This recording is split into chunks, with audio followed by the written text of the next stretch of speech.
बीज बोने वाले की तमसील। उसी रोज यीशु घर से निकलकर झील के किनारे जा बैठा और उसके पास ऐसी बड़ी भीड़ जमा हो गई कि वो कश्ती पर चढ़ बैठा और सारी भीड़ किनारे पर खड़ी रही। और उसने उनसे बहुत सी बातें तमसीलों में कही कि देखो, एक बोने वाला बीज बोने निकला और बोते वक्त कुछ दाने राह के किनारे गिरे और परिंदों ने आकर उन्हें चुग लिया, और कुछ पथरीली जमीन पर गिरे जहां उनको बहुत मिट्टी न मिली और गहरी मिट्टी न मिलने के सबब से जल्द उगाए।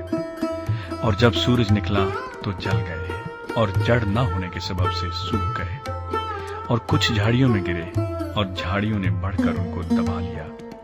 और कुछ अच्छी जमीन में गिरे और फल लाए, कुछ 100 गुना, कुछ 60 गुना, कुछ 30 गुना। जिसके कान हो वो सुन ले। तमासील का मकसद। शागिर्दों ने पास आकर उससे कहा, तू उनसे तमसीलों में क्यों बातें करता है? उसने जवाब में उनसे कहा, इसलिए कि तुमको आसमान की बादशाही के भेदों की समझ दी गई है, मगर उनको नहीं दी गई। क्योंकि जिसके पास है उसे दिया जाएगा और उसके पास ज्यादा हो जाएगा, और जिसके पास नहीं है उससे वो भी ले लिया जाएगा जो उसके पास है।